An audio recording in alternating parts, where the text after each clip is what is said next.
అలానే విశేషరావు నందూస్ వరల్డ్ పేరుతోటి యూట్యూబర్స్గా పరిచయమైనటువంటి జాగర్లమూడి మధుకర్, అలాగే జాగర్లమూడి నందు వర్సెస్ నందన. ఈ నందన పేరుతోటి నందూస్ వరల్డ్ను ఏర్పాటు చేశారు. పేద మధ్యతరగతి కుటుంబం నుంచి వచ్చినటువంటి ఫ్యామిలీ. గుంటూరు జిల్లా బాపట్ల వీళ్ళది.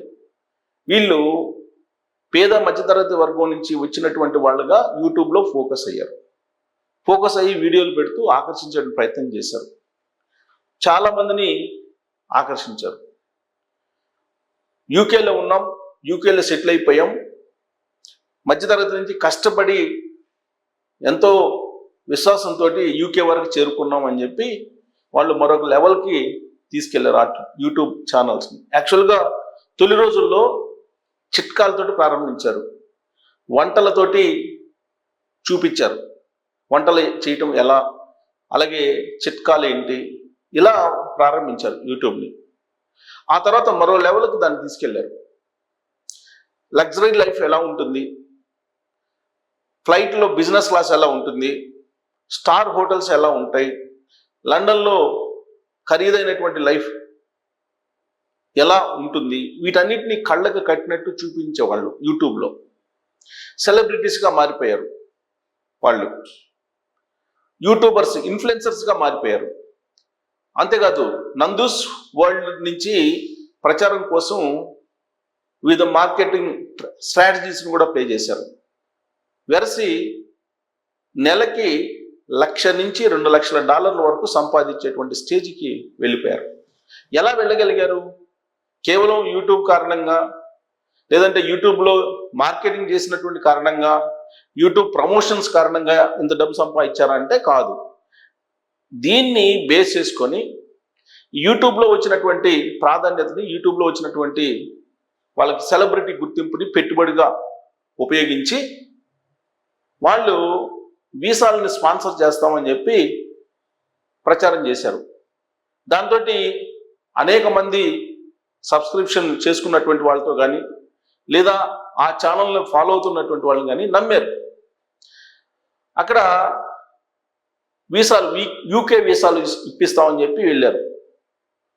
ఆ యూకే వీసాలని ఇప్పించడానికి ఒక్కొక్కరి దగ్గర నుంచి 15 నుంచి 20 లక్షల రూపాయలు వసూలు చేశారు. అనేక మంది దగ్గర వసూలు చేశారు. వాళ్ళు సర్టిఫికేట్లు ఇవ్వలేదు.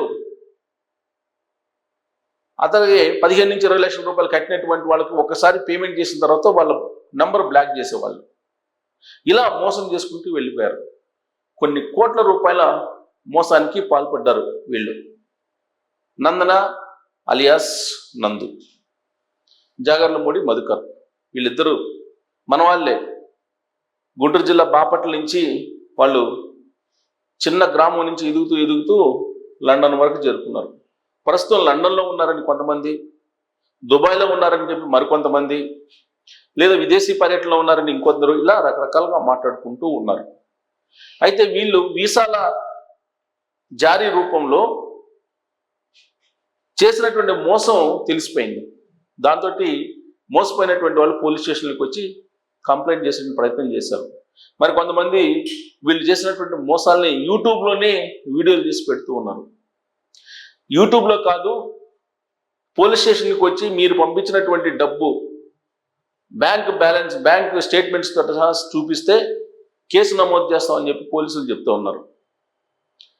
ఇప్పుడు పోలీసులు ఒకవేళ అన్ని ఆధారాలతోటి బాధితులు సమర్పిస్తే కేసు నమోదు చేస్తారు. ఇమీడియట్గా వాళ్ళని అరెస్ట్ చేసే అవకాశం ఉందంటే లేదు. కారణం ఏంటి? లండన్లో ఉన్నటువంటి నీరవ్ మోడీ కానీ, లలిత్ మోడీ కానీ, విజయ్ మాల్యా కానీ, వీళ్ళెవ్వరినీ కూడా దాదాపు 15-20 సంవత్సరాల నుంచి తీసుకురాలేకపోయింది భారత ప్రభుత్వం. మరి వీళ్ళని తీసుకురాగలదా అని అంటే, వీళ్ళు నిజంగా యూకేలో కనుక్కుంటే తీసుకురాలేదు, ఇప్పటికిప్పుడు తీసుకురాలేరు. దీని మీద భారత ప్రభుత్వం ఇనిషియేటివ్ తీసుకొని అప్పుడు అక్కడ బ్రిటన్లో ఉండేటువంటి భారత ఎంబసీ మూవ్ అయ్యి బ్రిటన్ ప్రభుత్వాన్ని అప్రోచ్ అయ్యి బ్రిటన్ కోర్టుల నుంచి అనుమతి తీసుకొని అప్పుడు వీళ్ళని అరెస్ట్ చేసి తీసుకొని రాగలరు. అప్పటి వరకు వీళ్ళని టచ్ కూడా చేయలేరు. ఇది బ్రిటన్లో ఉండేటువంటి చట్టాల ప్రకారం జరగాలి. మళ్ళా అదేదో ఇండియన్ చట్టాల ప్రకారం కాదు, బ్రిటన్లో ఉండేటువంటి చట్టాల ప్రకారమే జరగాలి. అందుకే భారతదేశంలో మోసం చేసినటువంటి వాళ్ళు ఎంచక్క యూకే ఫ్లైట్ ఎక్కి వెళ్ళిపోతూ ఉంటారు. అక్కడ చట్టాల ప్రకారమే ఈ మొత్తం నడవాలి. దాని మీద భారత ప్రభుత్వం పోరాడాలి. భారత ప్రభుత్వం ఎందుకు పోరాడుతుంది? విజయ్ మల్య తరఫున పోరాటానికే ఇప్పుడు చాలా సంవత్సరాలు పట్టింది. నీరవ్ మోడీని తీసుకురాలేకపోయారు, లలిత్ మోడీని తీసుకురాలేకపోయారు. 2014లో అప్పటి నుంచి చెప్తూనే ఉన్నారు తీసుకొస్తాం, వాళ్ళని తీసుకొస్తామని. కానీ వాళ్ళు ఎవరు రాకపోగా యూకేలో అక్కడి నుంచి మాట్లాడుతున్నారు భారతదేశం గురించి వాళ్ళందరూ కూడా. ఇప్పుడు వాళ్ళ జాబితాలో వీళ్ళిద్దరు కూడా చేరిపోయారు. అక్కడ ఎంజాయ్ చేస్తూ ఉంటారు. ఇప్పుడు పోలీసులు ఏం చేయగలరు? కేసు పెట్టి ఇప్పుడు ఒకవేళ కేసు పెడతారు, లుక్అవుట్ నోటీసులు ప్రకటిస్తారు. లుక్అవుట్ నోటీసులు ప్రకటించినందువల్ల భారతదేశంలో ఉంటే కనుక భారతదేశం నుంచి బయటకు వెళ్ళడానికి లేకుండా ఎయిర్పోర్ట్లో ఆపుతారు. సో ఆ ఛాన్స్ లేదు, ఎందుకంటే వాళ్ళు యూకేలో ఉన్నారు కాబట్టి. మరి ఇప్పుడు వాళ్ళని ఎలా పట్టుకురావాలి అని అంటే సిబిఐ ఇంటర్పోల్ ద్వారా రెడ్ కార్నర్ నోటీస్ ఇప్పించాలి. ఆ రెడ్ కార్నర్ నోటీస్ ఇప్పిస్తే అప్పుడు ఆయా దేశాల్లో ఉండేటువంటి వాళ్ళు ఎయిర్పోర్ట్లో వీళ్ళని గుర్తుపడతారు. అది కూడా బ్రిటన్ చట్టం ప్రకారమే అక్కడి నుంచి పోలీసులు హ్యాండ్ ఓవర్ చేసుకోవాలి. ఇదంతా కూడా చాలా పెద్ద ప్రాసెస్. సో ఈ ప్రాసెస్ తోటి వాళ్ళని లండన్ నుంచి తీసుకొచ్చేటువంటి ఈజీ అంత ఉండదు. వాళ్ళు ఏదైనా పొరపాటున లండన్ నుంచి ఇండియా వస్తే అప్పుడు పోలీసులు ఐడెంటిఫై చేసి అరెస్ట్ చేయాల్సింది తప్పితే లండన్ వెళ్ళి భారత పోలీసులు తీసుకొచ్చేటువంటి పరిస్థితి ఇప్పటికిప్పుడు ఉండకపోవచ్చు. మనం అనేక కేసులు చూసాం. ఈవెన్ అమెరికాలో ఉన్నటువంటి తలదాల్చుకున్నటువంటి phone tapping case Prabhakar Rao గారు, మాజీ ఇంటెలిజెన్స్ చీఫ్, ఆయన్ని అమెరికా నుంచి తీసుకురావడానికి తెలంగాణ ప్రభుత్వం రకరకాల ప్రయత్నాలు చేసి ఎట్టకేలకు రప్పించగలిగింది.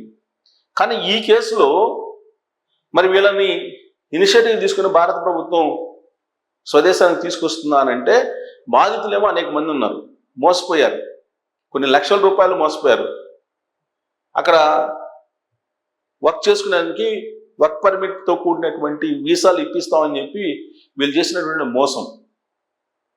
ఆ మోసాన్ని తెలుసుకోలేక చాలామంది బలైపోయారు. దానికి కారణం ఏంటంటే యూట్యూబర్స్ అనగానే వాళ్ళు ఏదో నిజాయితీ పరులని, వాళ్ళు ఇన్ఫ్లుయెన్సర్లుగా ఉన్నారు కాబట్టి వాళ్ళు ఏదో చెప్తే వాళ్ళు చెప్పిన దాన్ని చూసి మనం ఫాలో కావటం, ఇవన్నీ కూడా మోసపోవడానికి ఉండేటువంటి అవకాశాలు. ఇది పోలీసులు తరచూ చెప్తూనే ఉన్నారు.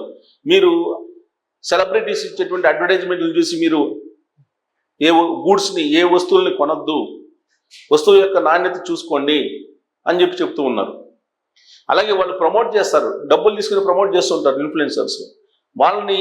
వాళ్ళు ప్రమోట్ చేసేటువంటి మీరు నమ్మొద్దు, మీరు చెక్ చేసుకుని 1-2 సార్లు అప్పుడు మీరు కొనుగోలు చేయండి. అలాగే వీళ్ళు వ్యాపారం చేస్తుంటే కనుక ఆ వ్యాపారంలో అసలు ఏం జరుగుతుందని తెలుసుకున్న తర్వాతనే పెట్టుబడులు పెట్టిన అనేక సందర్భాల్లో పోలీసులు చెప్తూ ఉన్నారు. కానీ సెలబ్రిటీలు కానీ ఇలాంటి యూట్యూబ్ ఇన్ఫ్లుయెన్సర్స్ని కానీ చూసిన తర్వాత వీళ్ళు సంపాదించారు కదా, మధ్యతరగతి కుటుంబం నుంచి వెళ్ళి లండన్లో స్థిరపడ్డాడు కేవలం యూట్యూబ్ కారణంగా, యూట్యూబ్ రెవెన్యూ కారణంగా అని చెప్పి చాలామంది భ్రమిస్తూ ఉంటారు. ఇప్పుడు నా అన్వేష్ ఆయన కూడా అంతే, ఆయన కూడా నాకు నెలకి $1 వస్తున్నాయి యూట్యూబ్లో అని చెప్పి చెప్తూ ఉంటారు. ఆయన ఇన్ఫ్లుయెన్సరు, ఆయన ఏం చెప్తే అది ఇన్ఫ్లుయెన్స్ అయిపోతారని చెప్పి అనుకుంటూ ఉంటారు. అలాగే వీళ్ళు కూడా అలానే ఫస్ట్లో నందు వరల్డ్ అని పెట్టి జనాలకు పరిచయం అయ్యారు. పరిచయం అయ్యి మాకన్నా నిజాయితీ పరులు ఎవరు ఉండరు అనేటువంటి నమ్మకాన్ని కలిగించారు. నమ్మించి మోసం చేశారు వీళ్ళు, అనేక మందిని మోసం చేశారు. కొన్ని కోట్ల రూపాయలు మోసం చేసి లండన్లో ఇప్పుడు తలదాచుకున్నారు, లండన్లో ఉన్నారు. మరి వీళ్ళు నమ్మించి మోసం చేసినటువంటి వీళ్ళని మన పోలీసులు తీసుకొచ్చి బాధితులకి న్యాయం చేయగలరా అనే దాని మీద మీరు కామెంట్ చేయొచ్చు. Thank you.